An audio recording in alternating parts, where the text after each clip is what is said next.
Assalamualaikum warahmatullahi wabarakatuh. Waalaikumsalam warahmatullahi wabarakatuh. Masih seragam.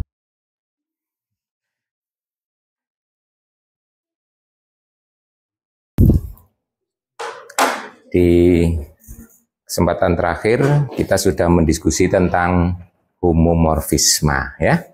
Salah satu hasil yang penting bahwa homomorfisme itu punya kernel ya. Apa itu kernel? Ayo, kernel itu apa? Kernel itu adalah himpunan ya kan? Himpunan unsur di domain yang dipetakan ke identitas, yaitu kernel ya. Jadi saya review sejenak. Kalau saya punya F, ya, F itu dari G ke G garis, ya, itu adalah homomorfisme grup.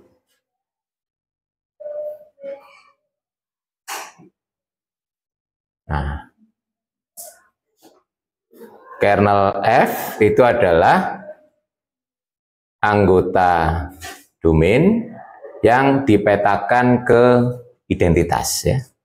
Fx sama dengan identitas dari G garis ya.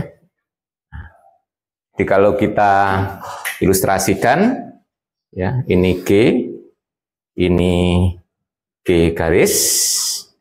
Nah, ini identitas. Nah, semua unsur yang dipetakan ke identitas, ini kalau kita himpun, yang disebut dengan kernel ya.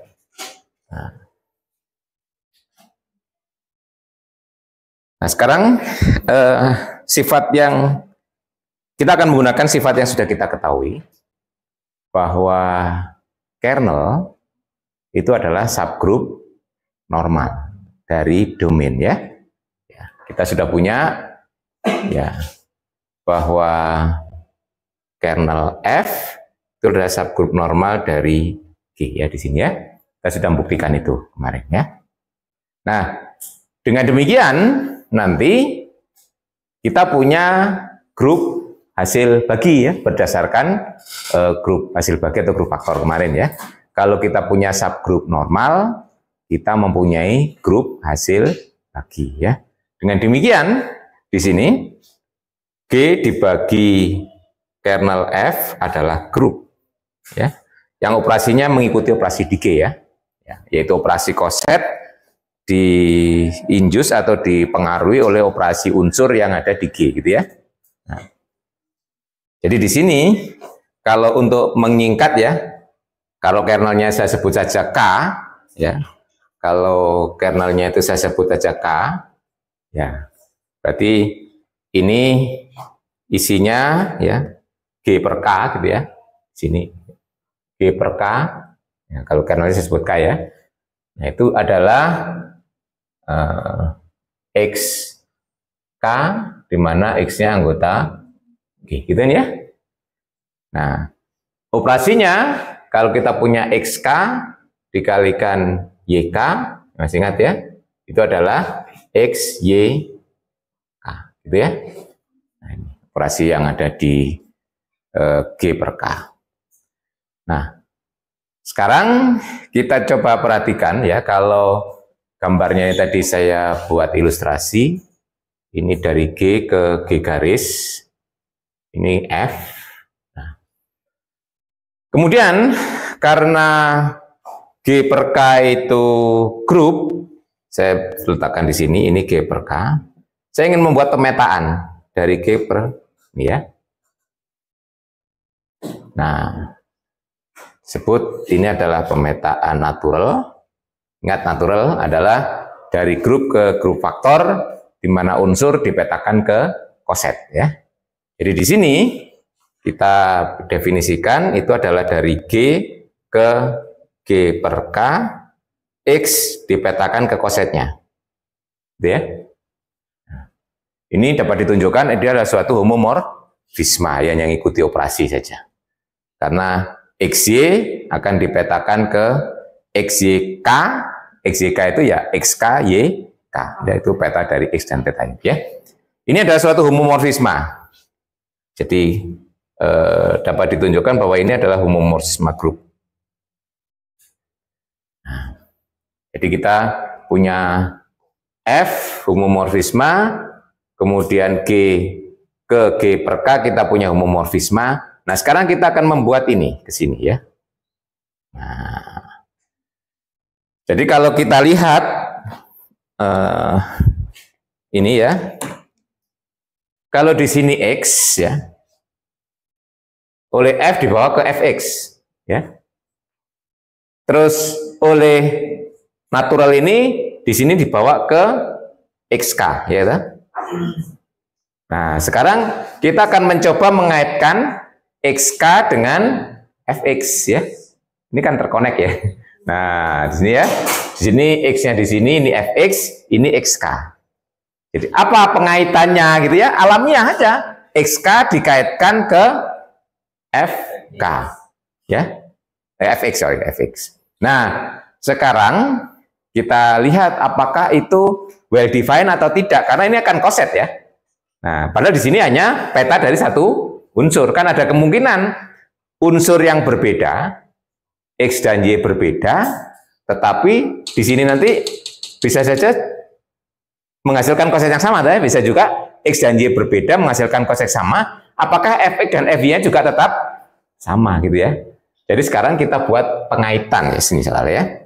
Jadi kalau kita kaitkan XK, kita kaitkan dengan Fx. Nah, ya itu.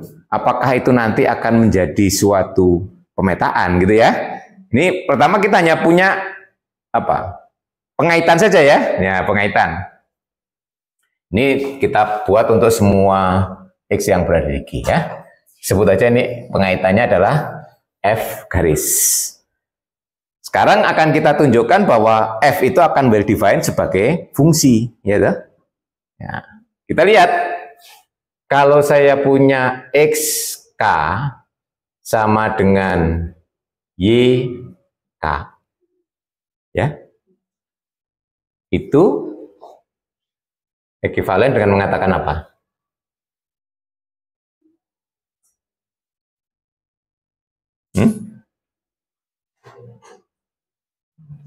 X inverse Y anggota K, betul? Oh, ingat kemarin sifat-sifat koset ya? Nah, dua koset sama kali itu ya. Ya, itu sebenarnya bisa dimudah. Y itu anggota XK, ya.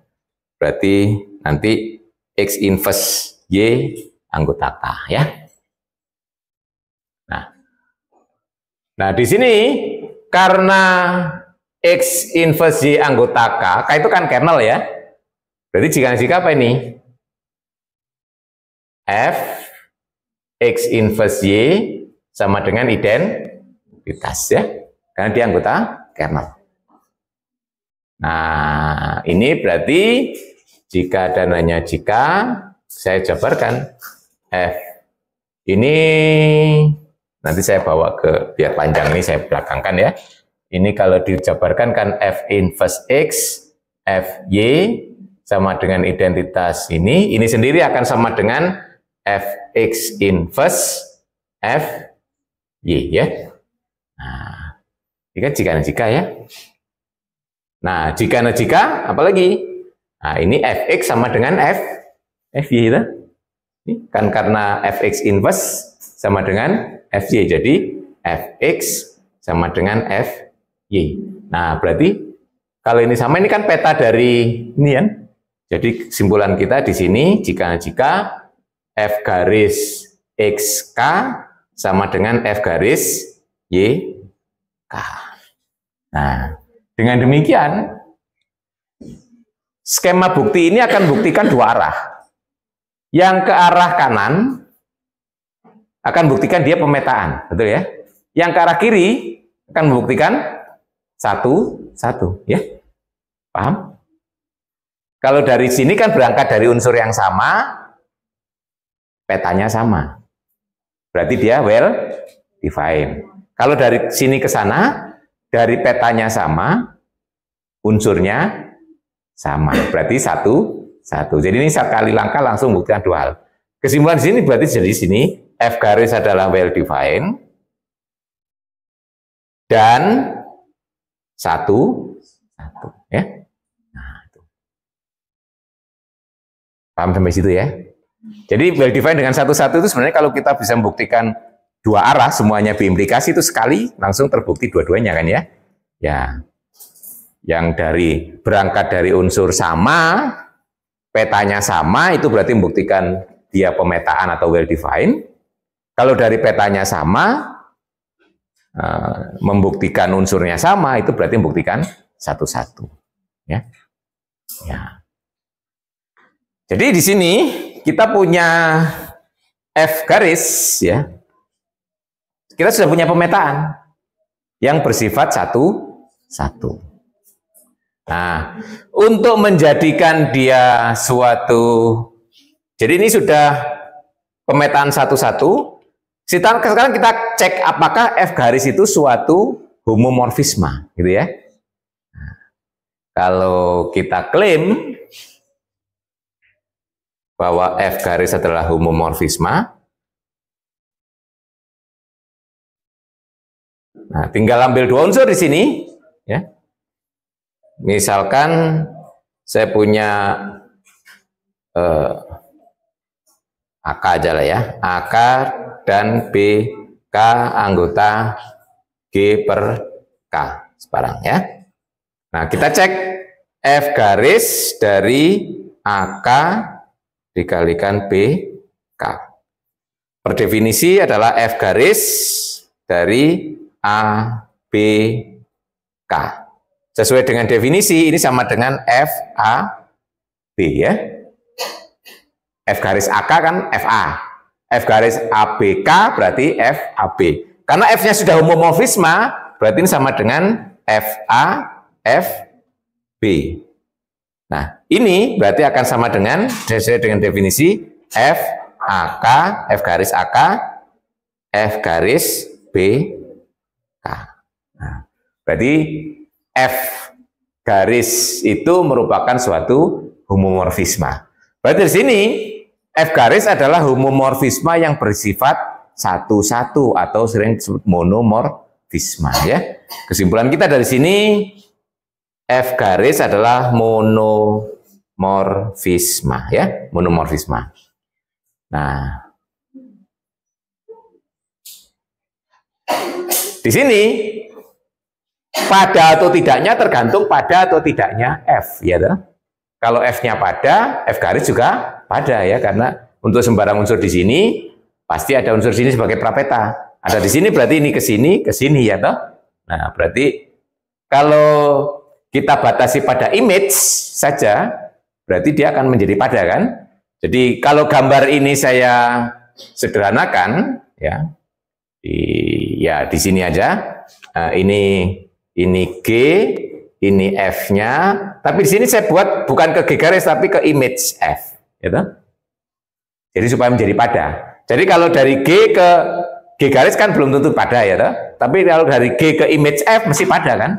Nah, ini tetap ya G per K. Nah, yang di sini, nah ini F garisnya juga dari ini ke image F. Ini jadi menjadi pada juga, toh? Dengan demikian, kalau gambarnya seperti ini, G garisnya kita batasi pada image, ini berarti F garis merupakan suatu isomorfisme, ya. Nah, makanya di sini karena isomorfisme berarti G per K isomorfik dengan image F, ya. Jadi dari sini ini akan menjadi suatu isomorfisme. Nah, jadi kesimpulannya ini yang penting sekarang bahwa G per K isomorfik dengan image F. Nah, ini yang kita sebut dengan the first isomorphism theorem, ya.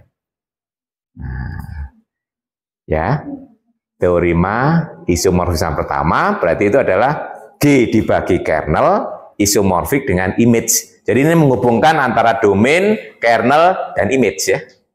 Nah, itu teorema isomorfisme. Nah, jadi kita sudah punya teorema pertama ini ya. Jadi kalau dirumuskan, tadi saya buktikan dulu baru dirumuskan teoremanya. Oh, yang kedua, yang ini ya. Nah, jadi kalau kita punya homomorfisme, domain dibagi kernel itu akan isomorfik dengan image. Nah, tadi penggunaannya saya keluarkan di kuis. Nah, itu contoh. Padahal cara pertama Anda sudah kenal sebenarnya ya. Kan kemarin sudah mengidentifikasi itu suatu homomorfisme kan ya, dari GL ke R bintang. Kemudian kita juga sudah membuktikan itu kernelnya adalah SL. Loh, gampang tuh berarti. Loh, berarti GL dibagi SL isomorfik dengan R bintang. Ya, jadi nomor 1 itu prosedurnya Anda buktikan dulu pemetaan dari GL ke R bintang, yaitu matriks dipetakan ke determinannya, itu adalah suatu homomorfisme, ya. Kemudian Anda cari kernelnya, berarti kernelnya kan SL ya, seperti kemarin prosedurnya. Nah, Anda cari kernelnya, berarti menurut teorema isomorfisme pertama, ya. Image-nya mesti R bintang, Anda harus menunjukkan dia pada ya. Cara membuktikan pada kan, kalau kita ambil sembarang unsur di R bintang, bilangan real ya, pasti kita bisa mengkonstruk matriksnya. Misalnya bilangan realnya itu A kecil. Matriksnya apa? Ya sebut aja 1, 0, 0, A. Itu determinannya kan A. Betul? Iya, berarti pada itu kalau dikatakan kan ini ya, pada. Kalau pada berarti image-nya kan berarti seluruh R bintang, ya toh? Nah, berarti itu domain dibagi kernel isomorfik dengan image-nya R bintang. Terbayang? Masalah gak ditulis nggak itu? Itu. Jadi nomor 1 tadi termasuk contoh pemakaian teorema isomorfisme. Itu kalau nggak memakai teorema isomorfisme, kita harus membuktikan langsung dari membuat pemetaan dari GL per SL ke R bintang ya. Kalau Anda boleh mengerjakan itu tadi, kalau misalnya kuisnya seperti itu, kalau betul ya saya betulkan, ya. Ya. Nah, kalau tidak menggunakan teorema isomorfisme, berarti pemetaannya mirip ini, sebenarnya mirip pembuktian ini tadi ya, dikonstruk langsung toh dari koset ya, dipetakan ke unsur ya. Nah, boleh seperti itu ya. Nah, karena biasanya kita membuat pemetaan dari koset itu nggak praktis itu ya seringnya. Well define harus dibuktikan dan seterusnya. Dan itu bisa dibakukan dalam teorema isomorfisme pertama. Ya. Mungkin untuk mempertegas ya, masih banyak yang tadi penglihatannya kosong Pak Eri ngomong tadi. Membayangkan apa yang diomongkan Pak Eri itu nggak kelihatan. Makanya saya tulis saja ya.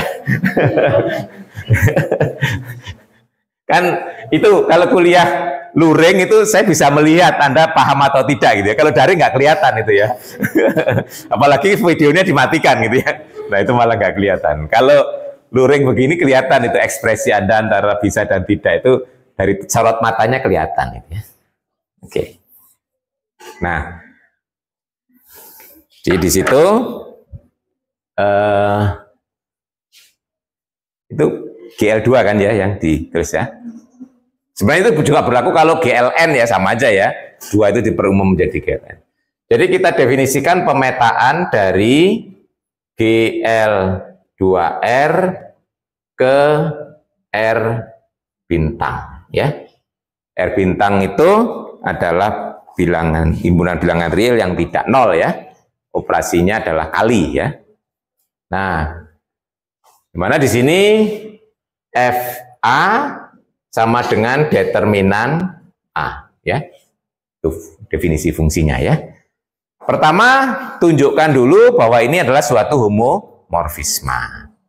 Kemarin sudah ya. Nah, jadi saya tulis urut-urutannya aja. Pertama, klaim bahwa F homomorfisme. Nah, yang kedua ya, cari kernelnya ya. Klaim bahwa kernelnya sama dengan SL2R.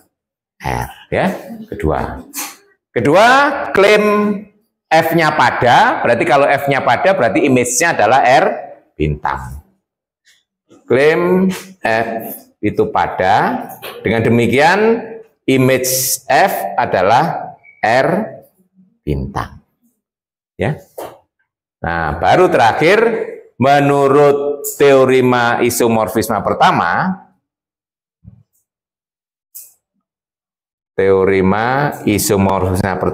tip. Kalau bahasa Inggrisnya ya the first isomorphism theorem, fit ya. Ini tip, ini fit ya. Nah, menurut ini teorema isomorfisme pertama berarti image dibagi kernel itu kan isomorfik dengan ya sebenarnya ini image domain berarti GL2R dibagi SL2R akan isomorfik dengan image R bintang ya. Oke, yang kedua itu juga pemakaiannya ya. Soal kedua apa? Z dibagi 6Z isomorfik dengan Z6 ya. Nah, itu nanti juga bisa diperumum bahwa Z dibagi NZ isomorfik dengan ZN ya. Ini juga jadi nomor 1 itu juga bisa diperumum, pembuktiannya sama ya. GLN dibagi SLN itu isomorfik dengan R bintang. Nah, itu diperumumnya. Duanya bisa diganti. Nanti nomor 2 juga begitu. 6-nya bisa diganti N gitu. Nanti buktinya analog ya. Z dibagi 6Z isomorfik dengan Z6.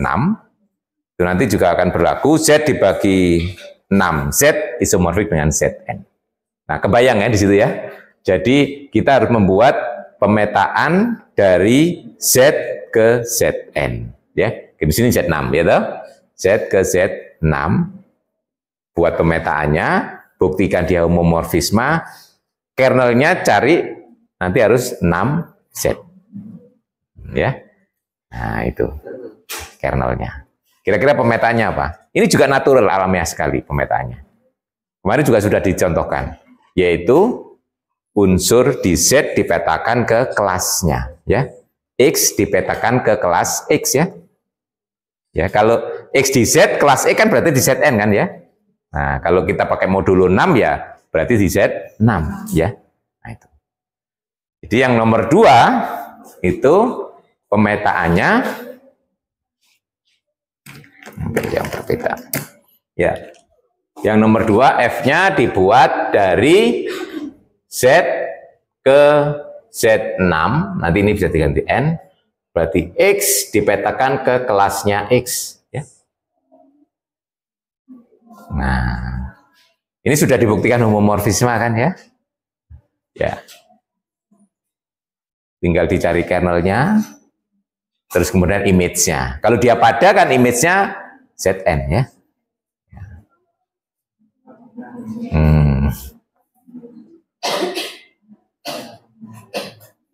Kalau home mudah ya, berarti ini operasinya tambah ya.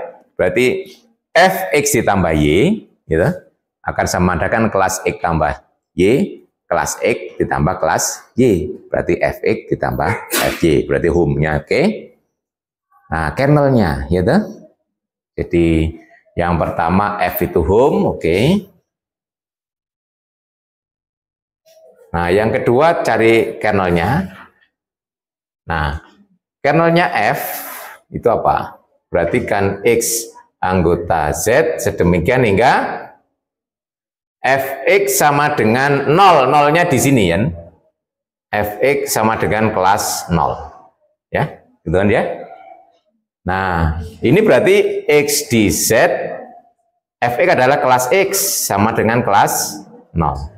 Kelas X sama dengan kelas 0 berarti X kelipatan 6. Ya. 6K berarti ini kan bentuk ini ya. Kelipatan 6 kan semua X yang merupakan kelipatan 6 ya. Berarti 6Z kan ya.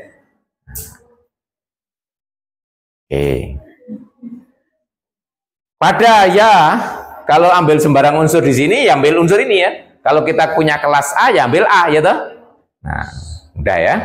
Jadi yang ketiga, F itu pasti pada. Kalau pada, berarti image-nya F akan sama dengan Z6. Nah, udah. Dengan gunakan teorema isomorfisme, berarti Z dibagi 6Z isomorfik dengan Z6. Ya. Ya. Itu nanti bisa diperumum Z dibagi NZ isomorfik dengan ZN ya. Analogi ya. Modulo 6 diganti modulo N gitu aja. Ya, hanya beda di sini kan ya. Di sini nah, kalau kelas X sama dengan kelas 0 pada modulo N berarti ini kan NZ gitu ya. Nah, itu aja. Kelipatan N. Baik, sampai di sini ada pertanyaan berkaitan dengan the first ya.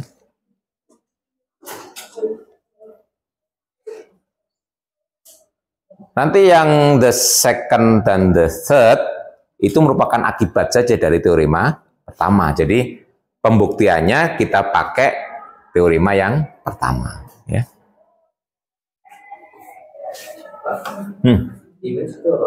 Image itu peta, himpunan peta loh. Masuk? Loh, kemarin sudah kan? Loh, itu kan Spiri ngomong kemarin, mungkin Anda enggak. Kalau kita punya pemetaan, itu kan pemetaan itu pada kalau image-nya sama dengan kodomain, betul? Image itu adalah juga merupakan subgroup dari kodomain. Itu kan kalau Anda waktu belajar pemetaan di semester 1 apa namanya? Seperti itu. Loh, iya, himpunan yang semua unsur yang punya pasangan itu apa? Yang di kodomain itu? Range, ya sama, range dengan image ya. Range, image, peta dalam bahasa Indonesia adalah peta. Pak Eri kemarin dalam bahasa Indonesia menyebut peta, ya. Nah, daerah hasil, nah, gitu kalau SMA daerah hasil, ya. Gak baca buku sih ya, di buku itu image.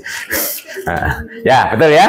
Jadi ada yang menyebut image, ada yang menyebut range, ada yang menyebut peta, ya. Nah, itu adalah bagian dari kodomain yang mempunyai pasangan. Kalau kita punya pemetaan kan kodomain nggak harus punya pasangan semuanya ya. Kalau domain harus ya toh. Nah kalau kodomain nggak. Nah kalau unsur-unsur yang punya pasangan itu yang disebut dengan kalau kita ngomong peta ya. Nah pasangannya itu namanya prapeta kan. Nah prapeta, pre-image ya. Nah betul. Ya memang istilah itu bisa berbeda-beda ya satu buku dengan buku yang lain. Oleh karena itu dan di matematik nggak ada paksaan untuk pakai yang salah satu. Jadi kalau Anda punya perbendaharaan istilah yang cukup banyak itu bagus ya. Jadi ini sama dengan ini sama dengan ini ya. Nah itu di matematik banyak ya sebutan yang sama ya. Satu konsep disebut beberapa nama itu ya. Apalagi dalam bahasa yang berbeda sudah punya nama lagi ya. Dalam bahasa Inggris, dalam bahasa Indonesia sudah kadang-kadang ada terjemahnya, dalam bahasa lain ada lagi namanya ya. Nah, itu. Biasanya orang cenderung membuat istilah itu juga diwarnai bahasa lokalnya. Ya seperti Zahlen itu kan karena orang Jerman kan. Orang Inggris gak mau pakai Zahlen, ya integer kan gitu ya. Nah, ya. Kalau orang Jawa ya bilang apa? Ongko wongkul ya. Ya, ya bulat kan wongkul ya. Orang pecah toh. Nah, kalau yang fraction itu kan pecahan ya. Nah, bahasa Jawa kalau nggak pecah ya wongkul kan. Dua sih unggul-unggul, tolong pecah no kan itu ya. Nah, dikai recehan gitu ya. Nah, ya, dua kok unggul, lembaran ya. Lembaran durung disuai mana ya? Durung digunting.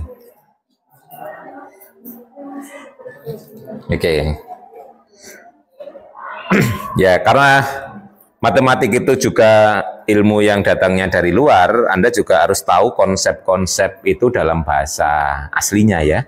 Jadi kalau Anda belajar matematik, selain istilah dalam bahasa Indonesia, Anda juga harus istilah dalam bahasa aslinya, minimal dalam bahasa Inggris gitu ya. Nah itu.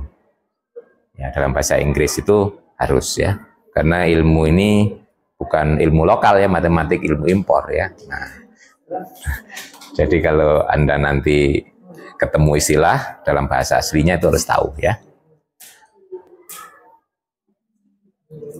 Ya, Anda bersyukur di sini Anda sudah dibiasakan mulai kuliah masuk pertama sudah dibiasakan pakai buku teks bahasa Inggris kan ya. Nah, hampir semua mata kuliah rujukannya itu. Jadi Anda sudah terbiasa gitu ya. Nah, sekarang bagaimana memanfaatkan the first isomorphism untuk membuktikan ini ya. Kalau sekali lagi kalau di bukunya kalian ini jadi soal ya. 49. Soal tapi namanya teorema. Teorema jadikan soal. Atau ada yang sudah mengerjakan karena ini soal.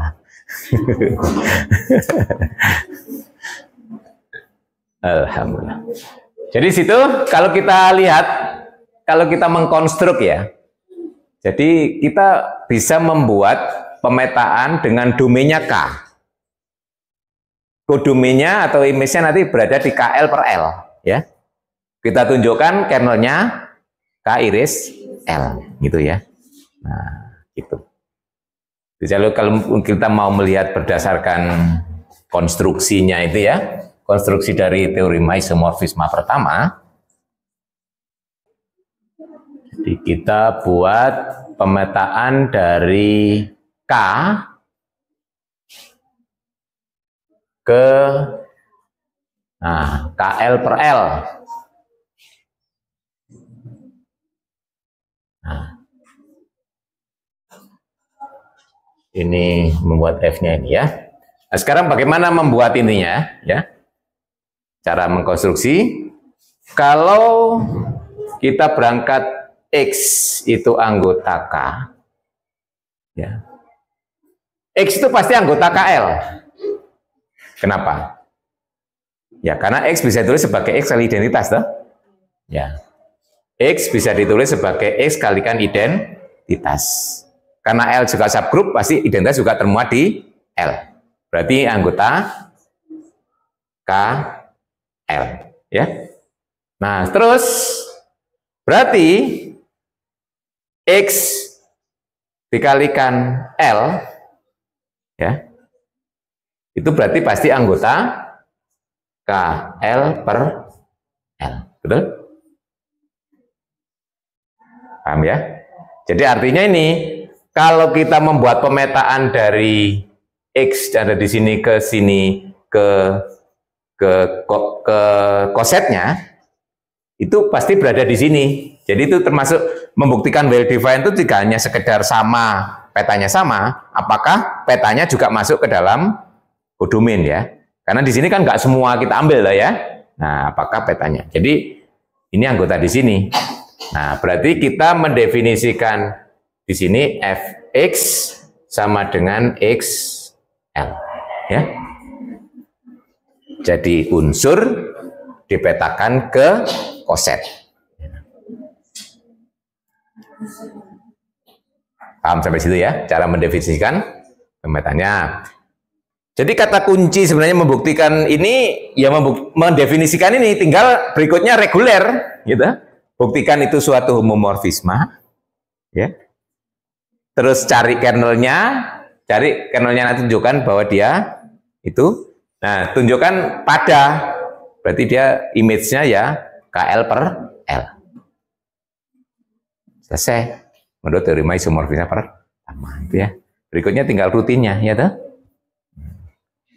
Nah, ini tadi untuk meyakinkan dia well defined-nya ya ini ya. Nah. Jadi yang pertama kita klaim bahwa F itu adalah homomorfisme. Kalau saya ambil X dan Y itu berada di K, ya, berarti F X Y menurut definisi adalah apa? X Y L, ya. Nah ini menurut operasinya ya akan sama aja dengan XL YL sesuai dengan definisi operasi koset, gitu. Ya ini akan sama dengan Fx Fy. Oke. Yang berikutnya cari kernelnya, ya. Kernel F itu akan sama dengan X anggota K sedemikian hingga Fx sama dengan identitas di sini apa? L atau EL, gitu kan? Ya, L atau EL. EL atau L sama aja kan? Ya. Koset, ya. Nah, berarti di sini adalah X anggota K sedemikian hingga Fx itu definisinya adalah XL sama dengan EL. Nah, berarti di sini X anggota K, kalau EL sama XL sama dengan EL, apa artinya?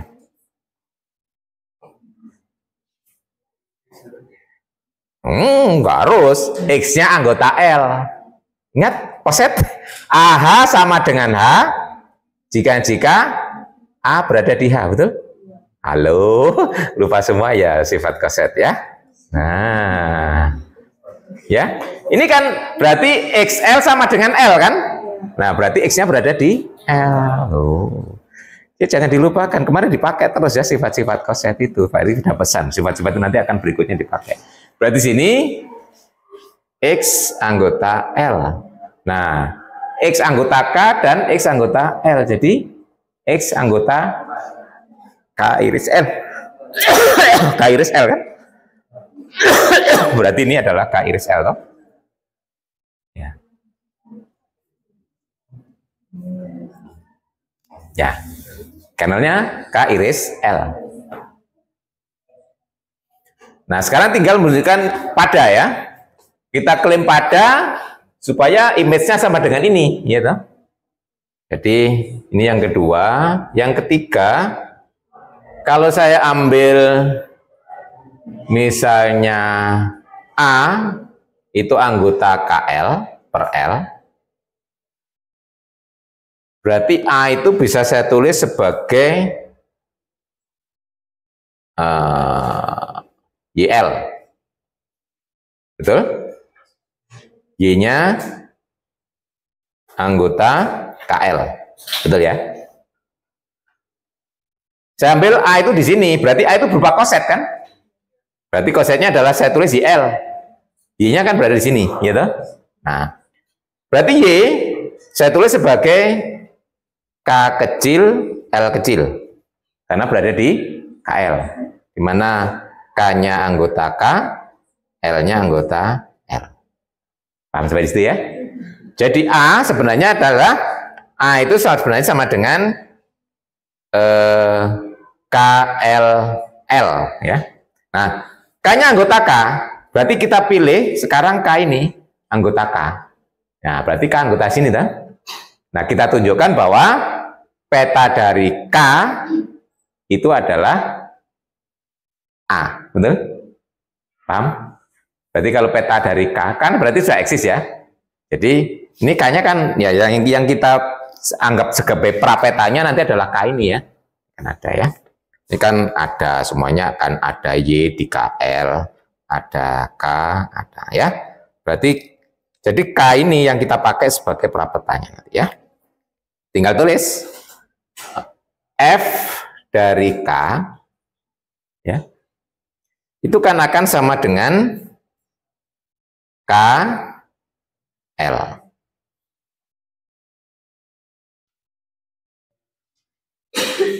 Paham sampai situ?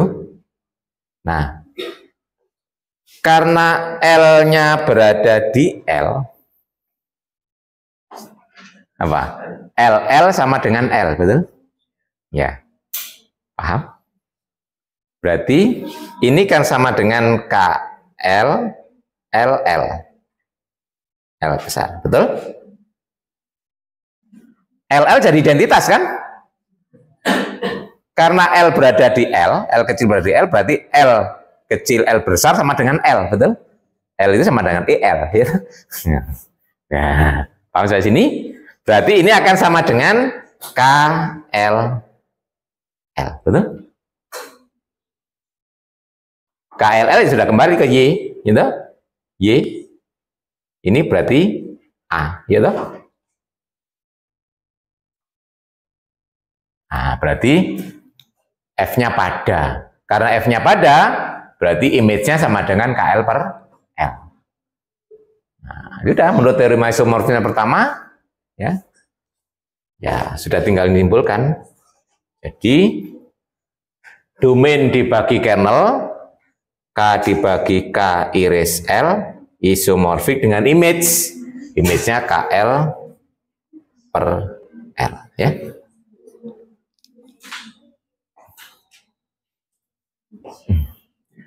Ya tadi normal, syarat bahwa L-nya normal itu untuk membuat pembagian itu supaya dari ya per L-nya itu ya.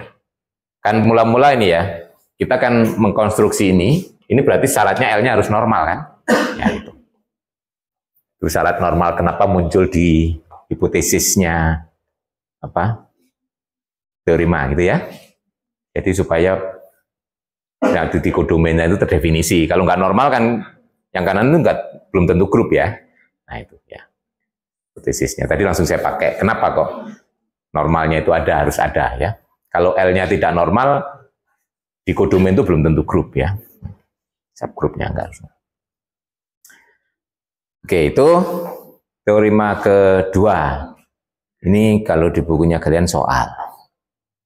Tapi saya yakin belum ada yang nyoba ngerjakan kan ya. Soal ya. Nah, kalau yang ketiga itu seperti pembagian bilangan ya. Ya, teorema ketiga itu menarik. Nah, itu ya. GL per L dibagi L per K per L, G per K. Ini kan kayak pembagian tuh. Ya, ini teorema ketiga gitu ya. Ini ketiga tuh ya. Nah, ini keadaan L-nya harus subgroup normal supaya G per K-nya terdefinisi, G per R-nya, K per L-nya terdefinisi ya, normalnya. Nah, L per K-nya, L harus subset dari K itu supaya K per L-nya terdefinisi ya, kalau nggak subsetnya ya nggak bisa K per L itu kan. Nah, kalau seperti ini, membayangkannya apa? Dibuat pemetaan dari ini, G per L ke G per K. Nanti tunjukkan kernelnya K per L, gitu. Betul ya. Dari ini dianggap domain G per L, ini kodomain, nanti ini dianggap kernel ya. Oh, gitu cara melihat pandangnya ya. Nah, jadi kita harus bisa mengasosiasikan ke the first isomorphism theorem ya. Nah, jadi sini ini dianggap domain, ini kodomain, nanti kernelnya ini ya. Nah, bagiannya itu dibaginya. Jadi di sini kalau kita mau mendefinisikan pemetaannya, kita buat dari G per L ke G per K.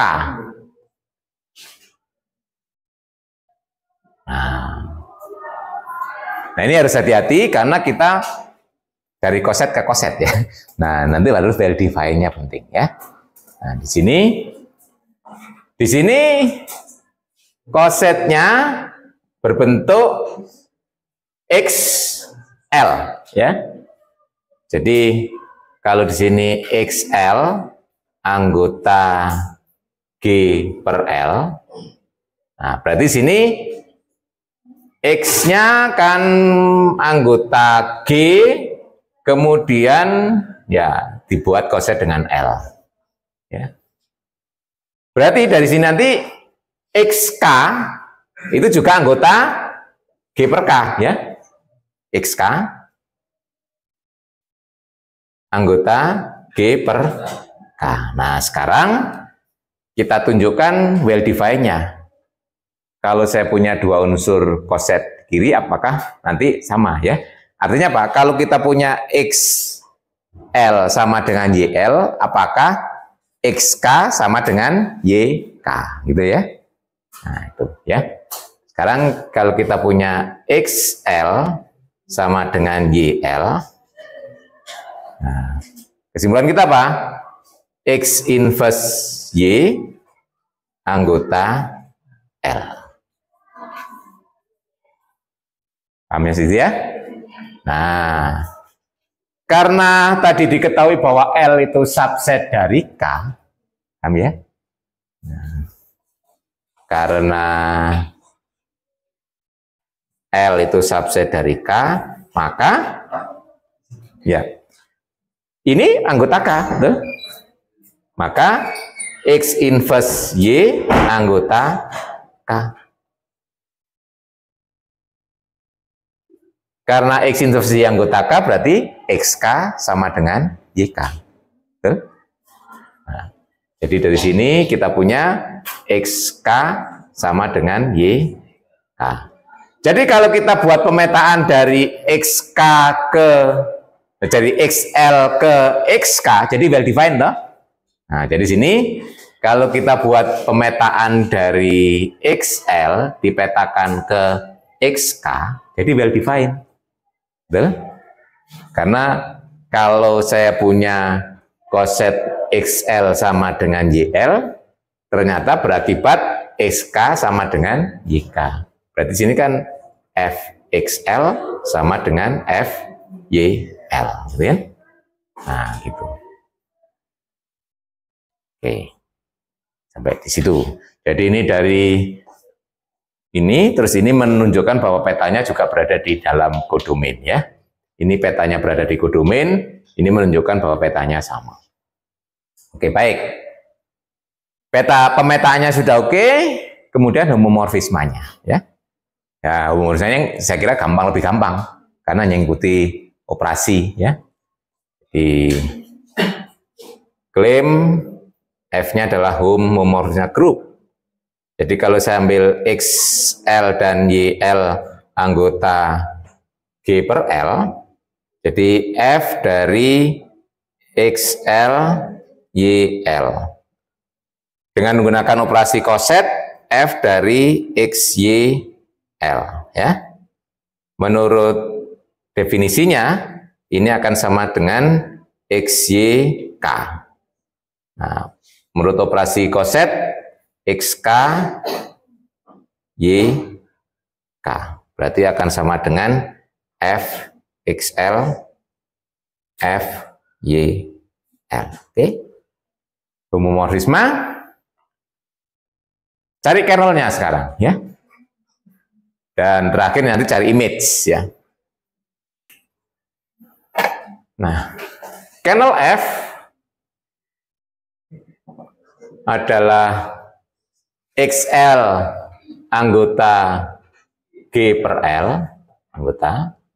Demikian hingga F XL sama dengan identitas. Identitasnya di kanan adalah K, betul ya, EK. Betul ya? Itu yang namanya EK. Nah, EK. EK atau K. Berarti EK kalau dipanggil K itu sama ya, karena EK sama dengan K. Ya. K. Oke. Berarti kita XL anggota G per L. Nah, ini pemetaannya adalah XK sama dengan EK.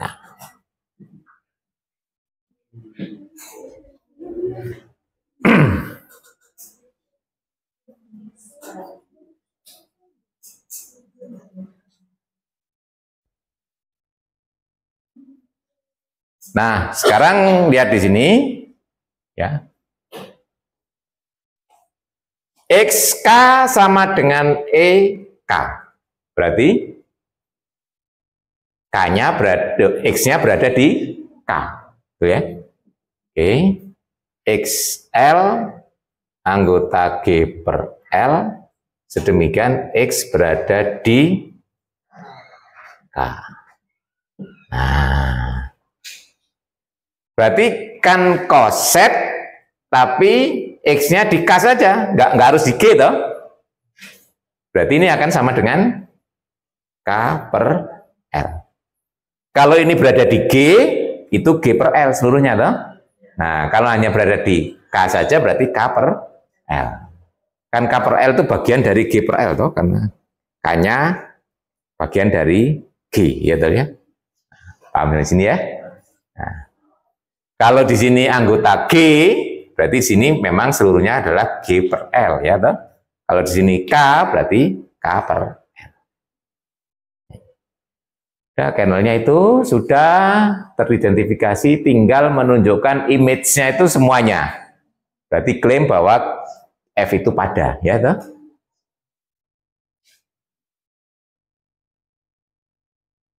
Nah, untuk menunjukkan F itu pada, diambil sembarang unsur di anggota kodomain.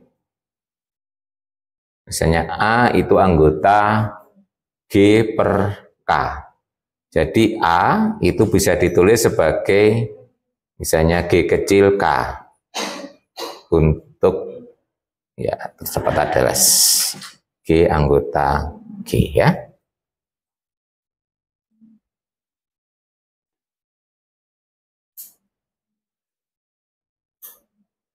Ya sudah, tinggal dibentuk B-nya itu ya GL, ya kan? Jadi B yang sama dengan GL itu adalah anggota G per L. Ya, F dari B sama saja dengan F dari GL, sama saja dengan beta dari GL ya GK. Sama dengan A ya, jadi F pada. Kalau F pada berarti image-nya F adalah semuanya G per K. Udah, menurut teorema isomorfisme pertama, domain dibagi kernel isomorfik dengan image ya. Jadi domainnya tadi adalah G per L. G per L, terus dibagi lagi dengan kernelnya, pemetaannya tadi, betul ya? Oh, K per L, gitu ya. Domainnya G per L, kernelnya adalah K per L. Nah, kan isomorfik dengan image G per K. Ya. Tuh.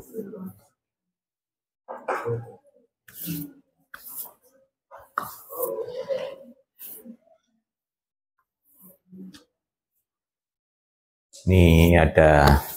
Jadi karena Pak kalian tuh hanya nganggap yang penting teorema pertama ya, makanya yang kedua ketiga dianggap sebagai soal. Ya karena sebagai akibat saja memakai, seolah-olah menghitung ya, menggunakan yang sudah ada gitu ya. Jadi bukan hal yang esensial gitu ya, makanya dijadikan soal.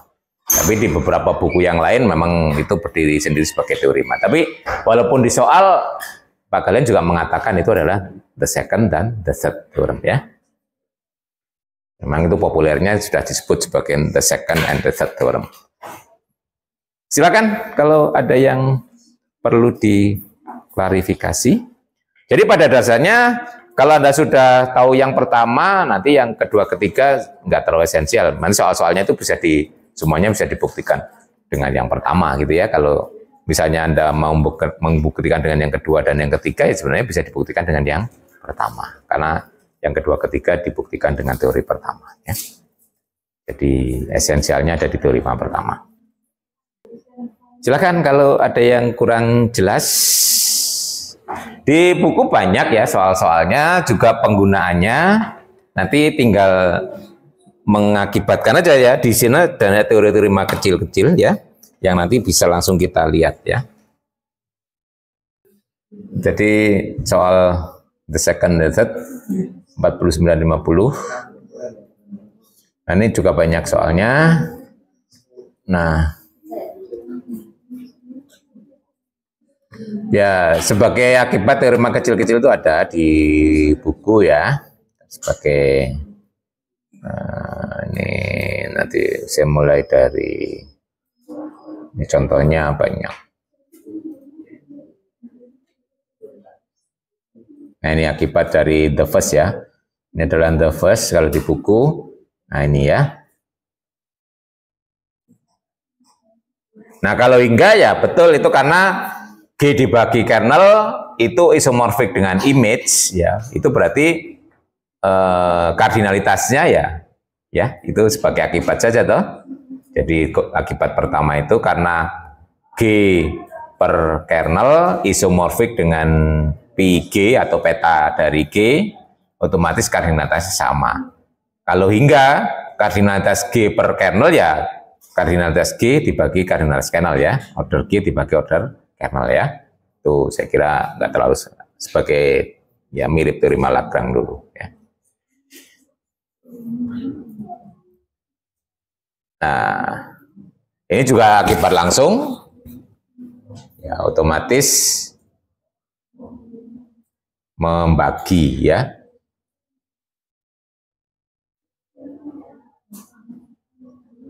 Karena membagi G per itu ya. Jadi karena order dari G dibagi order kernel sama dengan order image, berarti order G sama dengan order kernel kali image ya, berarti order image membagi order G, gitu ya. Nah.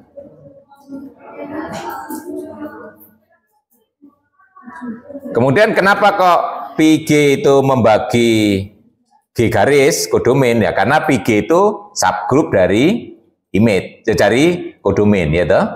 Ya, image subgroup dari, berarti ingat di teorema Lagrange order subgroup membagi order group ya. Paham ini akibat satu, akibat dua? Ini hanya memakai langsung ya. Jadi kalau hingga itu isomorfik itu persis menyatakan banyaknya anggota sama kan ya, kalau karena satu-satu pada ya. Nah, itu dari ini ya, karena kita punya G per kernel itu isomorfik dengan image. Jadi sana P ya tulisannya ya. P itu di sana nulisnya nih PG ya.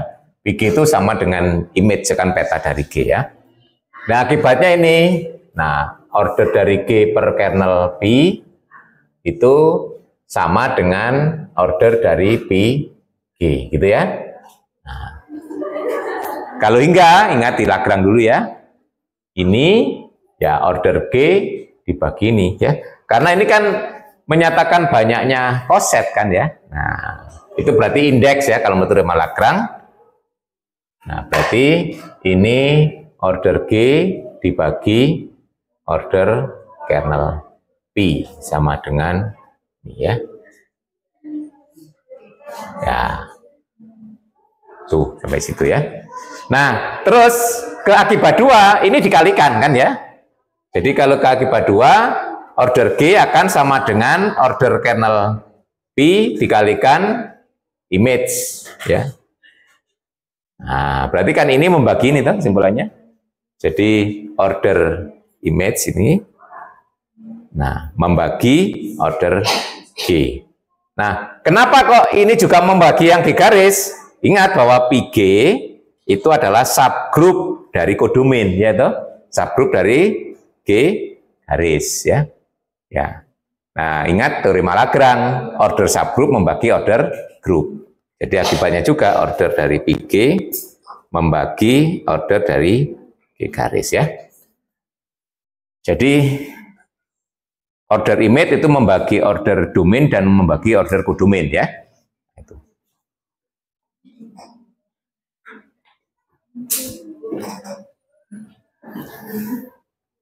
Nah, ini dibaca langsung.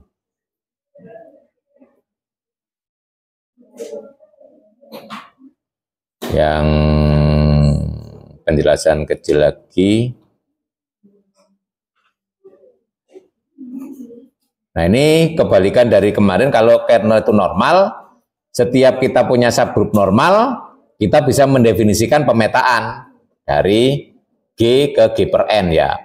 Unsur dipetakan ke koset dengan normal. Itu saya kira mudah, ini pemetaan natural ya. Ya, ini udah nomor 10.4 ya, 10.4 sudah dibuktikan juga. Ini mau membalik teorema yang sudah kita punyai. Kernel itu adalah subgroup normal. Kalau kita punya subgroup normal, kita bisa mendefinisikan homomorfisme, ya kan? Nah, gitu. Oke, saya kira itu. Silakan, masih ada sedikit waktu kalau ada klarifikasi 5 menit lagi. Oke. Baik, saya kira cukup ya. Ini pertemuan kita terakhir, sampai ketemu lagi yang lebih terakhir lagi di UAS ya. Ini yang terakhir, nanti ada yang lebih terakhir lagi di UAS. Kalau di UAS nanti kelas Anda kan nggak harus Pak Eri yang jaga karena paralel ya. Pak Eri ada 3 kelas, nggak mungkin 3-3-nya Pak Eri jaga sendiri ya. Nanti ada dibantu yang lain. Saya kira cukup. Silakan bekerja lebih keras lagi, menyelesaikan tugas-tugasnya, dan mempersiapkan ujian akhir ya. Sangat sayang kalau selama ini sudah bekerja bagus, terus di ujung-ujung malah loyo gitu ya. Nah, jadi anti klimaks. Harusnya orang berjuang itu di terakhir malah klimaksnya gitu ya. Nah, di top performance-nya di terakhir ya. Oke, cukup ya? Ya. Assalamualaikum warahmatullahi wabarakatuh.